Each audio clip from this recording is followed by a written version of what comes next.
अस्सलामुअलैकुम नाज़रीन, मैं मोहम्मद असलम हुसैन सियासत की खबरों में आप सबका इस्तकबाल करता हूँ। आज 9 जुलाई 2025 है। इस्लामिक तारीख के हिसाब से आज 13 मुहर्रम 1447 हिजरी है। पेश है आज की कुछ अहम खबरें। आज चारशुबे को अजीम इत्तेहाद ने बिहार में इलेक्शन कमीशन की तरफ से चलाई जा रही स्पेशल इंटेंसिव रिवीजन मुहिम के खिलाफ रियासत गिर चक्का जाम की कॉल दी। राष्ट्रीय जनता दल, कांग्रेस, बाएं बाजू की पार्टियां, वीआईपी पार्टी और जन अधिकारी पार्टी समेत ग्रैंड अलायंस के तमाम अनासिर इस एहतजाज में शामिल हैं। कांग्रेस लीडर राहुल आज पटना पहुंचेंगे और तेजस्वी यादव के साथ इनकम टैक्स के चक्कर से इंतखाबी दफ्तर तक मार्च करेंगे। कांग्रेस के रुकन पार्लियामेंट राहुल पटना के लिए रवाना हो गए हैं। वो फ्लाइट पकड़ने के लिए दिल्ली एयरपोर्ट पहुंच गए। आरजेडी कारकुनों ने पटना के मायनीर में नेशनल हाईवे 30 को ब्लॉक कर दिया है, जहां वो जलाओ घेराव कर रहे हैं। वो इलेक्शन कमीशन और हुकूमत हिंद के खिलाफ भी नारेबाजी कर रहे हैं। बिहार बंद की हिमायत में मुजाहिरीन ने जहांबाद कोर्ट स्टेशन पर पटना गया ट्रेन को रोक दी है। सड़क बंद की पहली तस्वीर आज चारशुबे को हाजीपुर से आई, जहां आरजेडी के हामियों ने गांधी सेतु को ब्लॉक कर दिया। मरकजी ट्रेड यूनियनों की जानिब से आज चारशुबे को मुल्क गिर हड़ताल की कॉल दी है, जबकि ऑल इंडिया अलायंस ने बिहार में चक्काजाम की कॉल दी। ट्रेड यूनियनों ने भारत बंद की जिम्मेदारी संभाल ली है, जिसमें 25 करोड़ मजदूर शामिल है। ट्रेड यूनियनों के मुताबिक मुल्क भर में बैंकों, इंश्योरेंस, दफातर और कोयले की कानों को आज बंद करने की कॉल दी है। मुल्क की मुख्तलिफ रियासतों में ट्रेड यूनियनों की जानिब से बंद के ऐलान का कुछ मिला जुला रद्दअमल देखने को मिल रहा है। कई रियासतों में ट्रेड यूनियनों की हड़ताल शुरू हो गई है। रियासत महाराष्ट्र में मराठी बनाम हिंदी की लड़ाई में मीरा रोड मैदान जंग में तब्दील होता नजर आ रहा है। गुज़िश्ता हफ्ते मराठी ना बोलने पर दुकानदारों के साथ मारपीट के खिलाफ एहतजाजन मीरा भाईंदर के कारोबारियों के बंद और मोर्चे के जवाब में महाराष्ट्र नवनिर्माण सेना की क़यादत में अपोजिशन ने जबरदस्त मोर्चा निकालकर हुकूमत को दिन में तारे दिखा दिए। शिवसेना, यूबीटी, कांग्रेस और एनसीपी शरद पवार की हिमायत के साथ किए गए इस एहतजाज को रोकने के लिए पुलिस ने मुकामी लीडरों को हिरासत में ले लिया, मगर फिर इसे अपना फैसला बदलना पड़ा और 1 घंटे बाद इन्हें रिहा कर दिया गया। मराठी वक़ार के दिफा के नाम पर निकाले गए इस मोर्चे के जरिए अपोजिशन ने कॉरपोरेशन इलेक्शन से कबल अपनी ताकत का मुजाहरा कुछ इस तरह किया कि रियासती हुकूमत मुजाहरे को रोकने की कोशिश तो करती रही, मगर खुलकर इसके खिलाफ मौक़िफ़ इख्तियार नहीं कर सकी, बल्कि पसोपेश पे मुब्तला रही। मोर्चा निकालने की इजाज़त न देने के पुलिस के फैसले ने एहतजाज को मजीद कामयाब बना दिया। महाराष्ट्र असेंबली की इस्तेकाक कमेटी ने मारूफ stand up comedian Kunal Kamra को नायब वज़ीर-ए-आला एकनाथ शिंदे के बारे में तंज़िया तबसरे के लिए विजय बताओ नोटिस जारी करने का फैसला किया। कमेटी के सरबराह और बीजेपी के रुकन असेंबली प्रसाद लाड ने बताया कि इस फैसले को 11 रुकनी कमेटी ने मुतफ़क़ा तौर पर मंजूर किया है। इस कमेटी की जानिब से शिवसेना उद्धव की तर्जुमान सुषमा अंधारे को भी विजय बताओ नोटिस जारी किया जाएगा। कमेटी ने कामरा को शिंदे का मजाक उड़ाने और महाराष्ट्र की मुक़न्नना और पूरी रियासत की तौहीन करने का कसूरवार करार देने की कोशिश की और इसी के तहत नोटिस जारी करने का फैसला किया। बिहार असेंबली इंतख़ाबात से कबल वज़ीर-ए-आला बिहार नीतीश कुमार ने ख़वातीन और नौजवानों के लिए 2 बड़े फैसलों का ऐलान किया। पहला फैसला ख़वातीन के लिए सरकारी नौकरियों में 35% रिजर्वेशन का है, जबकि दूसरा फैसला बिहार यूथ कमीशन के क़याम से मुतालिक है। इंतख़ाबात से कबल इन 2 ऐलानात के जरिए नीतीश हुकूमत ने एक बड़ा दाव खेला है और डोमिसाइल पॉलिसी, जिसके लिए बिहार के तलबा कुछ महीनों से एहतजाज कर रहे हैं, नाफिज कर दिया है। ये 35% रिजर्वेशन सिर्फ बिहार की ख़वातीन के लिए होगा। इससे पहले बिहार में बैरून रियासत से ताल्लुक़ रखने वाली ख़वातीन उम्मीदवारों को भी 35% रिजर्वेशन का फ़ायदा मिलता था, लेकिन अब डोमिसाइल पॉलिसी के तहत बैरून रियासत की ख़वातीन उम्मीदवार इस रिजर्वेशन से महरूम रहेगी। दूसरी तरफ बिहार के माज़ूरीन के लिए भी एक बड़ा फैसला किया गया है। बिहार पब्लिक सर्विस कमीशन और यूनियन पब्लिक सर्विस कमीशन के इब्तिदाई इम्तिहान में कामयाब होने पर रियासती हुकूमत मरकजी इम्तिहान और इंटरव्यू की तैयारी के लिए 50,000 BBSC उम्मीदवारों के लिए और 1 लाख UPSC उम्मीदवारों के लिए तरगीबी रकम देगी।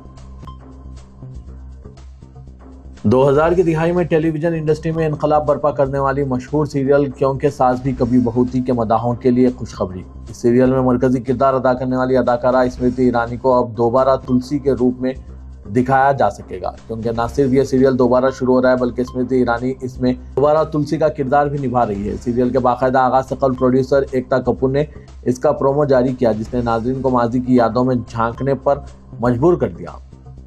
स्मृति ईरानी, जो साबिक मरकजी वजीर भी है, तुलसी के यादगार किरदार में वापसी एक बार फिर मदाहों को टीवी स्क्रीन से जोड़ देगी। वाज़ेह के 3 जुलाई 2000 को यह सीरियल स्टार प्लस पर शुरू हुआ था और लगातार 8 साल तक जारी रहने के बाद 6 नवंबर 2008 को इसकी नशरियात रोकी गई थी। अब 29 जुलाई से यह सीरियल रात 10:30 बजे स्टार प्लस पर नशर किया जाएगा। आसाम में गैर मुल्की ट्रिब्यूनल्स की जानिब से कोच बिहार के किसान को नोटिस जारी करके मुबैना तौर पर गैर कानूनी तारिकीन वतन करार देने पर मगरबी बंगाल की वज़ीर आला ममता बनर्जी ने आसाम की बीजेपी हुकूमत पर जमकर हमला बोला। उन्होंने आसाम हुकूमत के इस कदम को जमहूरियत पर मुनज़्ज़म हमला करार देते हुए कहा कि बीजेपी मगरबी बंगाल में नेशनल रजिस्टर ऑफ सिटीजन यानी NRC को गैर कानूनी तरीके से नाफिज करने की कोशिश कर रही है, जहाँ इसका कोई दायरा इख्तियार नहीं। ममता बनर्जी ने इस वाक़े को खतरनाक और हाशिए पर खड़े तबकों पर बराह रास्त हमला करार दिया है। मगरबी बंगाल की वज़ीर आला ममता बनर्जी ने सोशल मीडिया प्लेटफॉर्म एक्स पर एक पोस्ट लिखा कि मैं ये जानकर हैरान व परेशान हूँ कि आसाम में गैर मुल्की ट्रिब्यूनल्स ने कोच बिहार के धनेहाटा में 50 साल से रह रहे राजहंसी उत्तम कुमार ब्रिजवासी को NRC नोटिस जारी किया। दुरुस्त शनाख्ती दस्तावेज होने के बावजूद इन्हें गैर मुल्की तारिकीन वतन होने के शुबे में परेशान किया जा रहा है। रियासत उत्तर प्रदेश के बलरामपुर जिले के अतरौला इलाके में जिले इंतजामिया की टीम SDM अतरौला और 5 थानों की पुलिस के अलावा 3 बुलडोजर के साथ माधवपुर गांव पहुंची। टीम ने यहां जलालुद्दीन उर्फ छानगर बाबा की करीबी बताई जाने वाली नेतू नवीन उर्फ नसरीन की कोठी को मुनहदिम कर दिया। बताया जा रहा है कि कोठी नेतू नवीन रोहरा की बीवी नवीन रोहरा के नाम है। पुलिस का दावा है कि इसी कोठी से तब्दीली मजहब का नेटवर्क चल रहा था। इससे कबल जिले इंतजामिया की जानिब से नोटिस जारी करके नाजायज कब्जा हटाने की हिदायत दी गई थी। सुबह 10 बजे जब जिले इंतजामिया की टीम कोठी पर पहुंची तो गेट पर ताला लगा हुआ था, जिस पर पुलिस SDM की मौजूदगी में ताला तोड़कर अंदर दाखिल हुई। घर में किसी के ना मिलने पर इसकी इत्तला आला अफसरान को दी गई, जिस पर जिले मजिस्ट्रेट पवन अग्रवाल और पुलिस कप्तान विकास कुमार भी मौके पर पहुंच गए। इन अफसरान की मौजूदगी में इस कदीम इमारत को मुनहदिम कर दिया गया। वहीं दूसरी जानिब इस कार्रवाई के बाद वज़ीर आला ने सोशल मीडिया प्लेटफॉर्म एक्स पर लिखा कि जबरन मजहब तब्दील कराने वालों को ऐसी सजा दी जाएगी जो इन्हें हमेशा याद रखी जाएगी। इनके घर उजाड़ दिए जाएंगे, इनके घरों पर बुलडोजर चला दिया जाएगा। नाज़रीन, वाज़ेह है कि यह तब्दीली मजहब का कानून सिर्फ और सिर्फ एक ही तबके के लिए है। दूसरे तबके के कई अफराद रोजाना कई मासूम बच्चियों को बहला फुसला कर तब्दीली मजहब करवा कर शादियां कर रहे हैं। उत्तर प्रदेश का कानून इन लोगों के लिए नहीं है। नाज़रीन, इन सब पर आपकी क्या राय है, कमेंट के जरिए जरूर बताइएगा। दहली फसाद के एक मामले में UAPA के तहत मुलजिम बनाए गए तस्लीम अहमद की जमानत अर्जी पर सवाल करते हुए हाईकोर्ट ने दहली पुलिस से तंजिया अंदाज में पूछा कि दहली फसाद को 5 साल हो चुके हैं, किसी मुलजिम को कितने वक्त तक जेल में रखा जाएगा। इस मामले में जस्टिस सुब्रमण्यम प्रसाद और जस्टिस हरीश वेदियानाथन ने एडिशनल पब्लिक प्रोसिक्यूटर अमित प्रसाद से सवाल किया कि फसाद को 5 साल गुजर चुके हैं, इल्जाम पर बहस भी पूरी नहीं हुई। इस तरह के मामलात में 700 गवाहान के साथ एक शख्स को कितने वक्त तक जेल में रखा जा सकता है। अदालत के इस सवाल पर एडवोकेट प्रसाद ने जवाब दिया कि इस्तिखासा को मुकदमे में देरी के लिए कसूरवार नहीं ठहराया जा सकता। उन्होंने कहा कि ट्रायल कोर्ट के जरिए तस्लीम की जमानत अर्जी को चैलेंज नहीं किया गया। इससे कल तस्लीम अहमद की पैरवी कर रहे एडवोकेट महमूद प्राचा ने मुकदमे में देरी पर अपने दलाइल पेश करते हुए कहा कि इस मामले में दीवानगना कलियता, आसिफ इकबाल तन्हा और नताशा को 2021 में मुकदमे में देरी की बुनियाद पर जमानत दी गई। ये लोग 1 साल 2 माह जेल में रहे। अदालत ने कहा था कि मुकदमा पूरा नहीं होगा और इसमें काफ़ी वक्त लगेगा। अब तस्लीम को 5 साल हो चुके हैं। इसे 22 जून 2020 को गिरफ्तार किया गया था। कांग्रेस पार्टी ने अमेरिकी एल्गोरिथम कंपनी जेन स्ट्रीट के जरिए हिंदुस्तानी बाजार में गुज़श्ता 5 सालों से छोटे सरमायाकारों को लूटने के मामले में वज़ीर-ए-आज़म नरेंद्र मोदी, मरकजी वज़ीर दाखिला, वज़ीर खजाना और CB को कटहरे में खड़ा किया। इस कंपनी ने हिंदुस्तान के छोटे सरमायाकारों को कम से कम 44,000 करोड़ रुपए का भारी नुकसान पहुंचाकर यह तमाम रकम अमेरिका मुंतकिल कर दी। आज AICC के हेडक्वार्टर में एक प्रेस कॉन्फ्रेंस से खिताब करते हुए पार्टी की तर्जुमान सुप्रिया शरण ने इंकशाफ किया कि किस तरह जेन स्ट्रीट हिंदुस्तानी बाजार में दाखिल हुई और मुसलसिल 5 साल तक छोटे सरमायाकारों को लूटती रही, जबकि CB और दीगर तमाम रेगुलेटरी इदारे गहरी नींद में सोते रहे। गुज़श्ता रोज अपोजिशन लीडर राहुल ने अभी जेन स्ट्रीट के जरिए बड़े पैमाने पर घोटाले का मामला उठाते हुए हुकूमत को कटहरे में खड़ा किया था। सुप्रिया शरण ने इंकशाफ किया कि CB की जांच से पता चलता है कि जेन स्ट्रीट ने जनवरी 2023 से मार्च 2025 के दरमियान 44,000 करोड़ रुपए का जबरदस्त मुनाफा कमाया और ये सारी रकम अमेरिका को वापस भेज दी। उन्होंने कहा कि मुनाफे की कुल रकम इससे कहीं ज्यादा होगी, क्योंकि ये सिर्फ 2 साल की मुद्दत का मुनाफा था, जबकि जेन स्ट्रीट तकरीबन 5 साल से हिंदुस्तान में कारोबार कर रही है। हर साल की तरह इस साल भी कांवड़ यात्रा शुरू हो चुकी है और जिस तरह की हंगामा आराई पिछले साल होती रही, वही फिर से अखबारात की सुर्खियां बनती जा रही है। हर दिन कोई ना कोई ऐसी खबर जरूर आ रही है जो हसास इंसानों को झंझोड़ कर रख देती है। हरिद्वार जिले में कई जगह कांवड़ यात्रियों के जरिए आम लोगों के साथ मारपीट की कई खबरें आ चुकी हैं। कहीं हल्की से कार के टच हो जाने से कांवड़ियों ने बच्चों और औरतों को जदोकोब किया है, तो कहीं किसी गरीब रिक्शे वाले की न सिर्फ पिटाई की गई बल्कि इसके रिक्शे को लाठी डंडों से तहस नहस कर दिया। कांवड़ ले जाने वाले आम शहरियों से जिस तरह का बर्ताव कर रहे हैं, इसको देखकर लगता नहीं कि ये लोग कोई मजहबी रस्म अदा करने जा रहे हों, बल्कि कुछ लोग तो इस खालिस मजहबी यात्रा को गुंडागर्दी की यात्रा बनाने पर तुले हुए हैं। मौसूला खबर के मुताबिक हरिद्वार जिले के मंगलूर के नजदीक वाक़ गांव बिजोली में एक कार हल्की सी कांवड़ से टकरा गई, जिस पर कांवड़ वालों का गुस्सा आसमान पर पहुंच गया। इत्तला के मुताबिक कांवड़ ले जाने वालों ने कार में बैठी खातून और इसके बच्चे को मार मार कर लहूलुहान कर दिया और कार चलाने वाले को भी पीट पीट कर नीम मुर्दा कर डाला।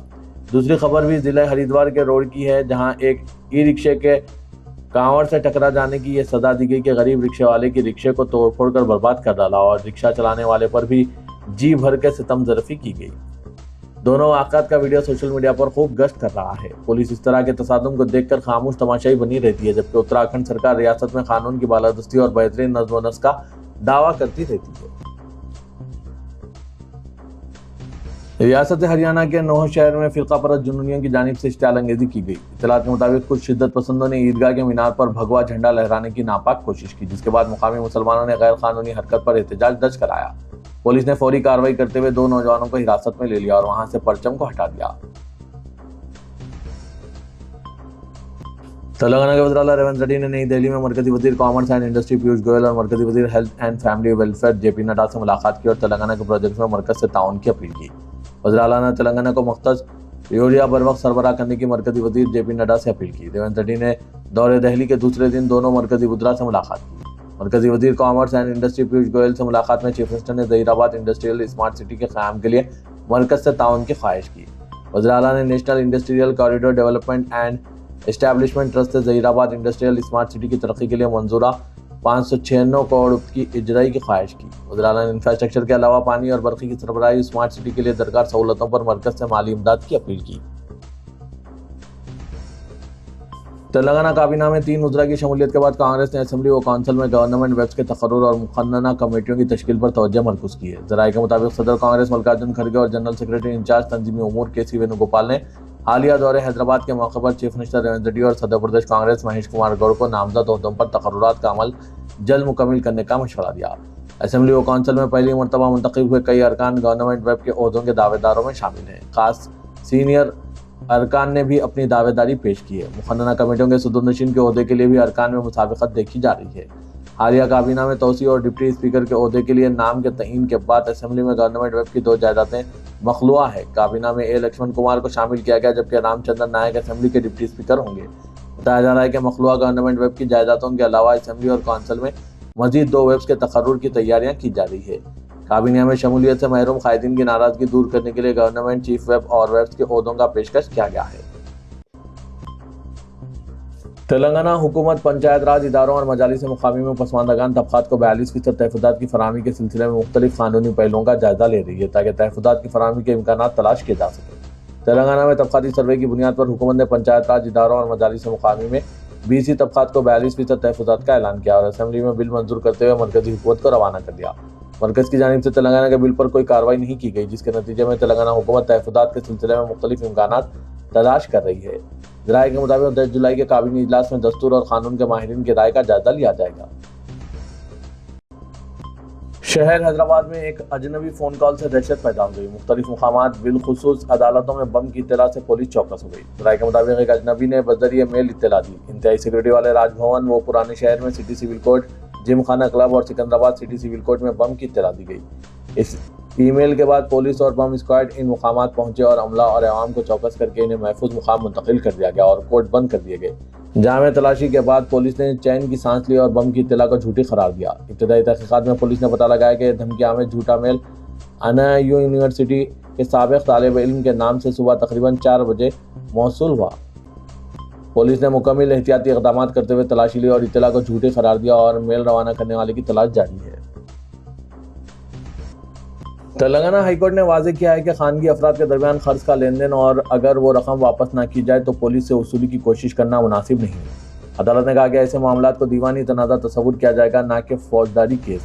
अदालत ने ये मार्क्स उस वक्त किया जब हैदराबाद के सतीश कुमार ने एक रद्द दरख्वास्त दाखिल की, जिसमें दावा किया गया कि सैनिकपुरी के रिहायशी दिनेश ने इनसे कर्ज लिया मगर वापस नहीं किया। पुलिस ने इन पर कोई केस दर्ज नहीं किया। जस्टिस टी विनोद कुमार ने आज इस दरख्वास्त पर समाअत करते हुए कहा कि कर्ज देना और वो वापस ना होना एक दीवानी मामला है, इसमें पुलिस का कोई किरदार नहीं बनता। अगर ऐसे मामलात में पुलिस FIR दर्ज करेगी तो ये खतरा पैदा होगा कि पुलिस को कमीशन का लालच दिया जा सकता है। अदालत ने वादे किया कि पुलिस खर्च की वसूली के एजेंट नहीं है। आखिर में दरख्वास्त गुजार ने अपनी दरख्वास्त वापस लेने की ख्वाहिश जाहिर की, जिसे अदालत ने मंजूर कर लिया। रियासत में किसानों के मसाइल पर हुकूमत और अपोजिशन के दरमियान जारी लफ्जी जंग शिद्दत इख्तियार करती जा रही है। BRS के कारगुजार सदर KT रामाराव ने चीफ मिनिस्टर रेवंत रेड्डी को शदीद तनकीद का निशाना बनाते हुए इन पर खुलेआम मुबाहस के चैलेंज से राह फरार होने का इल्जाम आयद किया और कहा कि अगर वाकई इनमें हिम्मत है तो वह अवाम के सामने बहस के लिए आ जाएं, बसूरत दिगर किसी जिम्मेदार वजीर को भेजें ताकि किसानों के मसाइल पर मुबाहस हो सके। चीफ मिनिस्टर के अवामी चैलेंज के जवाब में तारक रामाराव ने मंगल को 11 बजे समाजी गुरे के प्रेस क्लब पहुंचे और मुख्तलिफ मसाइल पर खुले मुबाहस के लिए तैयार रहने का ऐलान किया। पार्टी के सीनियर कायदीन और कारकुन भी तारक रामाराव के साथ प्रेस क्लब पहुंच गए थे। बाद मीडिया से खिताब करते हुए KTR ने कहा कि रेवंत रेड्डी किसानों के मसाइल पर बहस के लिए दावत देते हैं, लेकिन जब वक्त आता है तो दिल्ली फरार हो जाते हैं। Commissioner task force south zone ने रॉडी शीटर के कत्ल की साजिश को नाकाम बनाते हुए 5 अफराद को गिरफ्तार कर लिया और इनके कब्जे से 40,000 रुपए नकद रकम और 2 सेलफोन जब्त कर लिए। पुलिस के मुताबिक 39 साल सैयद फैयाज, 40 साल सैयद जफरुद्दीन, 30 साल मोहम्मद कलीमुद्दीन साकिनान फलकनुमा ने यह साजिश तैयार की थी। कलीमुद्दीन मुश्तबा रॉडी शीटर बताया गया है। इसके अलावा वो मैलारदेवपल्ली पुलिस का भी रॉडी शीटर 30 साल मोहम्मद इब्राहिम और 28 साल सैयद यूनुस साकिन फलकनुमा को गिरफ्तार कर लिया। सैयद फैयाज ने डोंडीगल पुलिस स्टेशन के रॉडी शीटर मुजाहिद उर्फ मुज्जू को हलाक करने की साजिश की थी और गिरफ्तार अफराद को 15 लाख रुपए की सुपारी दी थी, जिसमें 40,000 पेश की रकम अदा कर दी गई थी। मुजाहिद और फैयाज के दरमियान रकमी लेन देन का तनाज़ा है। फैयाज पेशे से रियल इस्टेट का कारोबार करता है। रकमी लेन देन के तनाज़े में इनके दरमियान दुश्मनी पैदा हो गई और एक दूसरे को मिटाने की कोशिश में मसरूफ थे। मुजाहिद हालिया दिनों पेरोल पर जेल से रिहा हुआ था, जो इस्माइल नामी शख्स के कत्ल में जेल की सजा काट रहा था। मुजाहिद के जेल से बाहर आने की इत्तला मिलते ही सैयद फैयाज ने इसके कत्ल की साजिश तैयार की। साउथ जोन टास्क फोर्स ने खुफिया इत्तला पर कार्रवाई करते हुए इन्हें गिरफ्तार कर लिया और मजीद कार्रवाई के लिए इन्हें फलकनुमा पुलिस के हवाले कर दिया।